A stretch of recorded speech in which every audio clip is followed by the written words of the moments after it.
Et on démarre ce journal par le football et le match nul hier soir du LOSC en 16e de finale aller de la Ligue Europa. Les Lillois ont été tenus en échec au stadium par le PSV Eindhoven de partout. Un résultat décevant pour le LOSC qui a dominé et maîtrisé la rencontre jusqu'à la toute fin de match. Les Dogs avaient réussi à mener 2-0 au bout de 30 minutes de jeu. Ils ont ensuite contrôlé le match en seconde période avant de concéder coup sur coup 2 buts à la 83e et 84e minute. Ce match nul est donc un résultat frustrant pour Lille malgré un très bon match dans l'ensemble. Le match retour aux Pays-Bas est prévu jeudi prochain. Et à noter que si vous souhaitez revoir ce match, il sera diffusé dès ce soir à 21h sur Grand Lille TV. Dernière info concernant le LOSC, hier en marge du match, des affrontements ont eu lieu dans le centre-ville de Lille entre des hooligans néerlandais et les forces de l'ordre. Plusieurs vitrines de magasins ont été cassées et hier soir, la police annonçait avoir procédé à une trentaine d'interpellations. 3 supporters néerlandais ont d'ailleurs été placés en garde à vue hier soir pour des dégradations de mobilier urbain.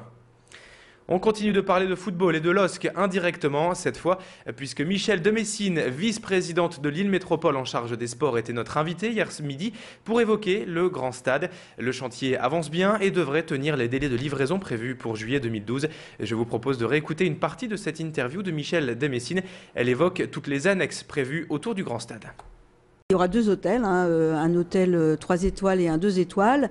Et il y aura aussi une résidence-service avec 171 logements, des studios pour les étudiants ou pour les hommes d'affaires.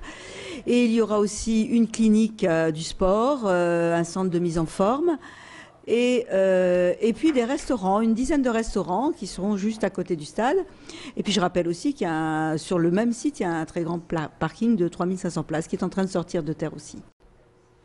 Dans le reste de l'actualité, on va maintenant parler de la manifestation des agriculteurs. Hier à Lille, plus de 200 personnes se sont rassemblées devant le siège de région pour dénoncer le boisement des terres cultivables.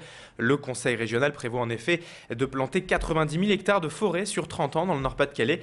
Une pression supplémentaire sur leur métier et leur avenir selon les agriculteurs qui ont donc manifesté hier devant le conseil régional en venant y planter symboliquement quelques arbres.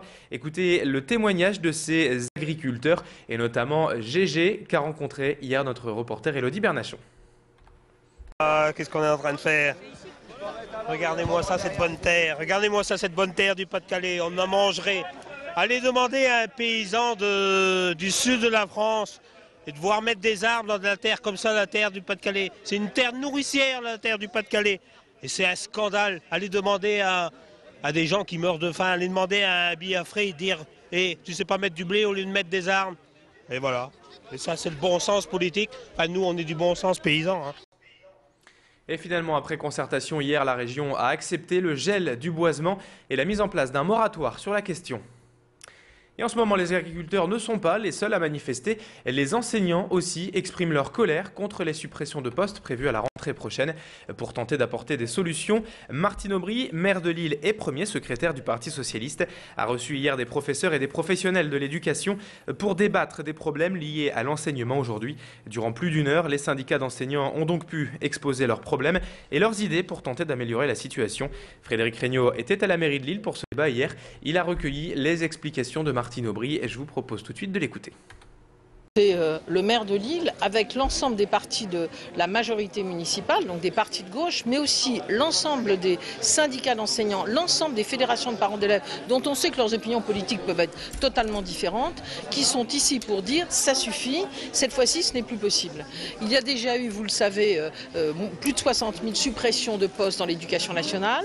On nous en annonce 16 000 à la rentrée 2011, dont plus de 800 dans l'académie de Lille, alors même qu'on nous dit que les 40% d'enfants de 2 ans qui sont encore scolarisés vont devoir passer à 17%. Nous allons avoir plus de 700 enfants qui ne vont pas pouvoir être scolarisés à la rentrée. Le ministre de l'Intérieur, Brice Hortefeux, était de passage dans la métropole lilloise hier. Il a notamment visité l'hôtel de police de Lille et s'est félicité de la mise en place depuis l'année 2009 dans le nord de la police d'agglomération. Un succès contre la délinquance, selon le ministre de l'Intérieur. Brice Hortefeux qui a également vanté les mérites de la vidéosurveillance dans la métropole lilloise installée depuis quelques années dans certaines communes de l'agglomération, mais pas encore à Lille. On passe à présent dans ce journal avec le bilan des douanes régionales qui a été présenté présenté hier. Du côté des stupéfiants saisis, les quantités en 2010 sont quasiment 2 fois moindres qu'en 2009, avec 650 kg contre 1150 l'année précédente. En revanche, en valeur, le montant est presque identique, avec plus de 4 millions d'euros de drogue saisie en 2010. L'information de ce bilan concerne également les contrefaçons qui continuent leur progression dans la région. Plus de 11 millions d'euros de produits contrefaits ont été saisis en 2010 dans le Nord-Pas-de-Calais contre 7 millions en 2009. Écoutez les explications complémentaires de Philippe Galli, le directeur interrégional des douanes.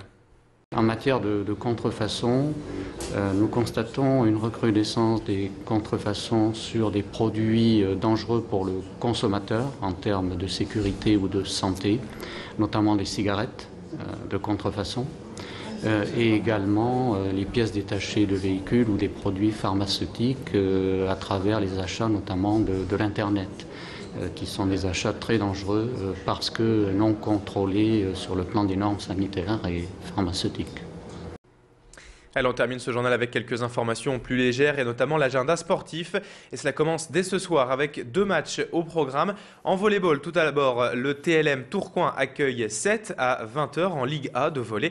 Et en basket, en Pro B masculine, Lille reçoit Nantes également à 20h. Et puis, vous le savez certainement, le LOSC, lui, après donc ce match nul hier soir contre Eindhoven de partout, jouera dimanche à 17h en déplacement à Montpellier. C'est la fin de cette édition. Merci à toutes et à tous d'être en notre compagnie déjà si tôt à 7h07 en cette matinée du 18 février. On se retrouve dans quelques instants pour la météo et l'infotrafic. À tout de suite.